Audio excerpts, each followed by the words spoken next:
that clear. I didn't know at what point I was going to come to this point, so can I borrow your word? Thank you. Yes, indeed. Round K group for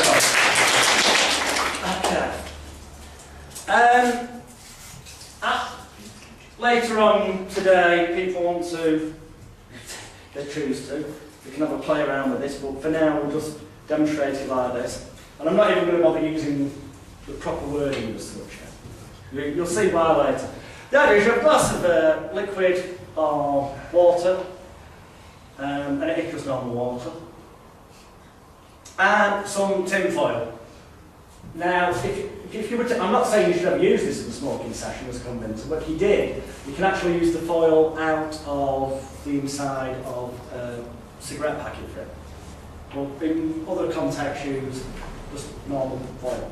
Now what we do is to make sure it's nice and cool. We've got a little bit of water on it there, and we just want to, as much as possible, get the creases out so that we can get it to the shape. Oops. Now we're just going to roll that up, a bit tight, I think, but into a ball. Are you right left-handed? Right-handed. Place your right hand there, close your eyes. Okay, in fact, just open it for a moment. Place that onto your hand, close your hand around it, so it's open slightly like that, that's fantastic. Close your eyes. I'm going to tap your wrist. When I do it, won't bother you, worry you, or concern you. But when I tap your wrist in a few moments' time, each time I tap your wrist like that, it's almost as if you can imagine that that foil is getting warmer and warmer and warmer. This is a sign and a signal that as you use your unconscious mind can make changes genuinely occur in reality to you. So you can feel it getting hotter and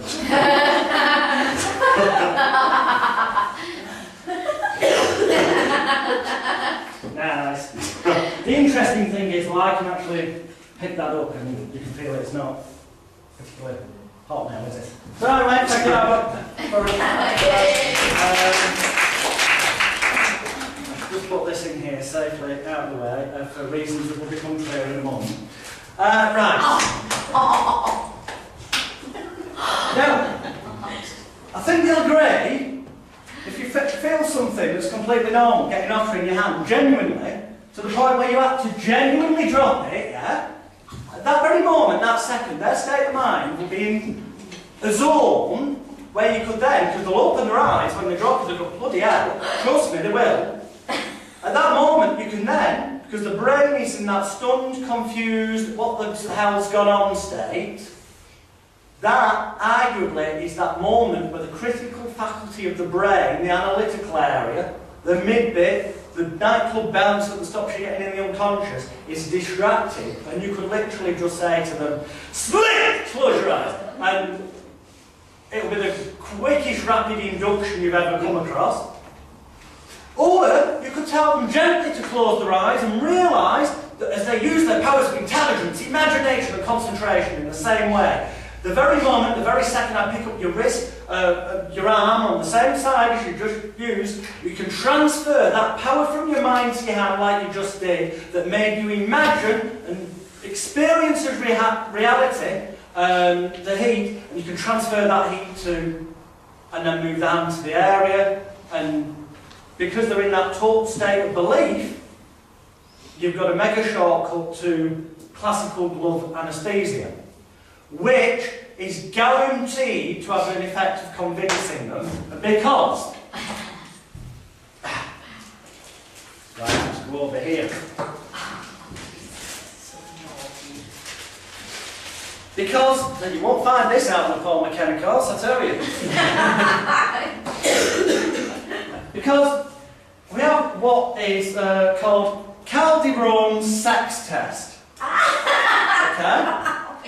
Now, this is a magic routine that a colleague of mine in Norway, called Calderon, obviously, uses in his act, whereby he tells them that, as they hold the foil, that they've got to think about the hottest, wildest sexual adventure they've ever had in their life. So as they do, obviously it conjures up images that make them smile, but then suddenly they'll go, oh, it's hot, and he uses it in that context.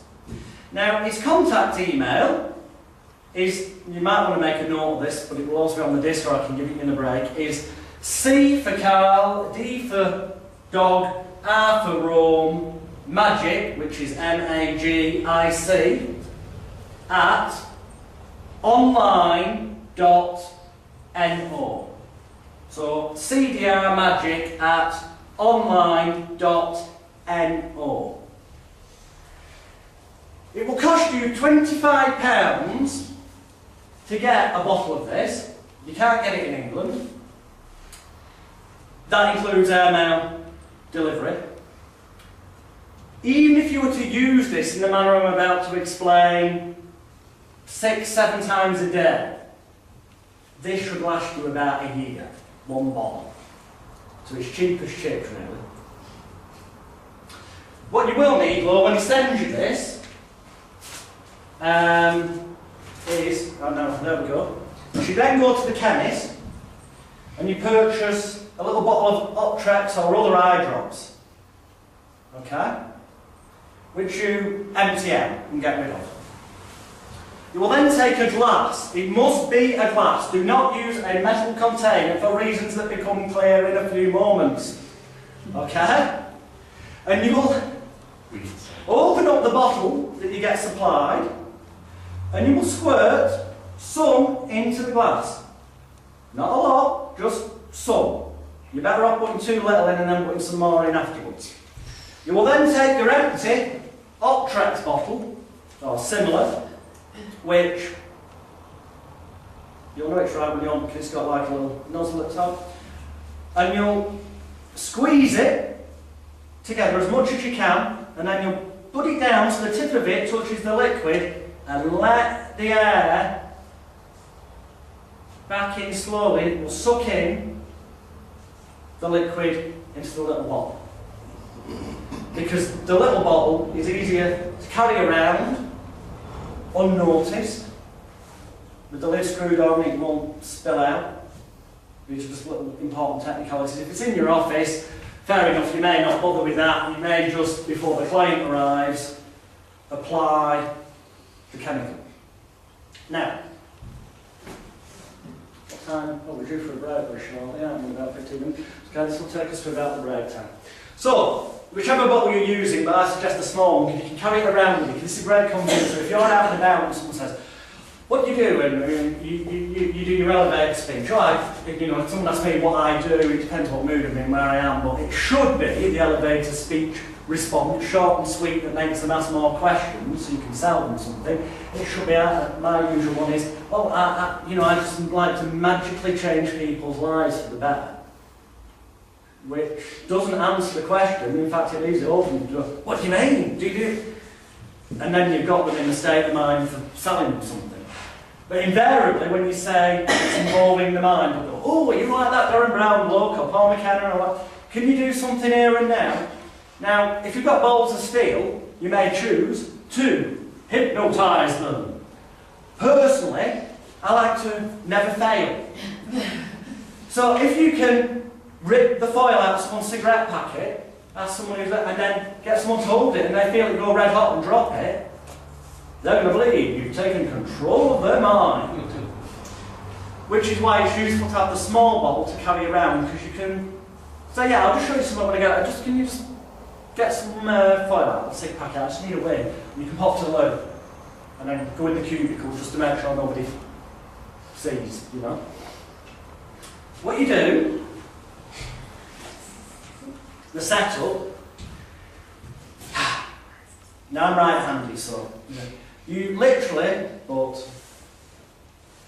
a little drop on the fingertip, a drop on the thumb, and a drop on that next finger there, and then you rub the finger and thumb together like that, so it's on the tips of the fingers. We now give that a bit of a blow, and we just give it about a minute to dry. When it's dried, you will apply another teeny, and I mean, don't press this hard, otherwise you're going to be wasting it. One of those big bottles, as I say, should last you for bloody ages. Just the tiniest little spot. Thumb, finger, rub them together. And let them dry. Do that a couple of minutes before a client arrives. Or while they're filling in the questionnaire, they won't know if you're doing it under the desk. You will need then, this chemical essentially reacts with water and metal. That's why you only use glasses. Okay? You take,